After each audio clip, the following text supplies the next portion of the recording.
एकुलत्या एक लेकाला बिबट्याने डोळ्या देखत उचलून नेलं. आईचा आक्रोश पाहून ग्रामस्थांचे डोळे पाणावलेत. पुणे जिल्ह्यातील जुन्नर आणि शिरूर तालुक्याच्या पारगावातून एक धक्कादायक बातमी समोर आली आहे. या गावात बिबट्याने केलेल्या हल्ल्यात अवघ्या 8 वर्षाच्या चिमुकल्याचा मृत्यू झालाय. आईच्या डोळ्यासमोरच बिबट्याने मुलावर झडप घातली.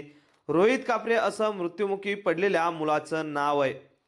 रोहितचे आई वडील शेतमजूर असून ते कांदा लागवडीचं काम करत होते. याच वेळी रोहित शेतालगत खेळत असताना उसाच्या शेतात दबा धरून बसलेल्या बिबट्याने अचानक त्याच्यावर झडप घातली आणि उसाच्या दिशेने फरफटत नेलं. हा संपूर्ण थरार रोहितच्या आईच्या डोळ्यासमोर घडला. मुलावर हल्ला होत असल्याचं पाहताच ती माऊली जीवाच्या आकांतानं धावली. तिनं बिबट्याच्या दिशेने दगड फेकले, मात्र तोपर्यंत बिबट्या रोहितला घेऊन उसात पसार झाला होता. दरम्यान बिबट्याने मुलावर हल्ला केल्याचं कळतच परिसरातील ग्रामस्थ घटनास्थळी धावून आले.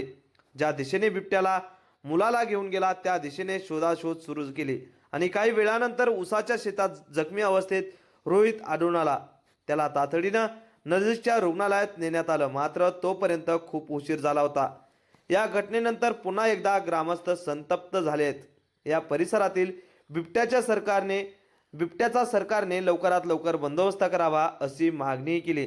दरम्यान या घटनेमुळे कापरे कुटुंबावर दुःखाचा डोंगर कोसळला असून संपूर्ण गावात शोककळा पसरली आहे. धक्कादायक बाब म्हणजे गेल्या 3 महिन्यांतील बिबट्याच्या हल्ल्यामधील ही 4थी मृत्यूची घटना आहे. यामुळे परिसरातील नागरिकांमध्ये भीतीचं वातावरण पसरलं असून अजून किती निष्पाप बळी जाणार असा सवाल संतप्त ग्रामस्थ उपस्थित करत आहेत.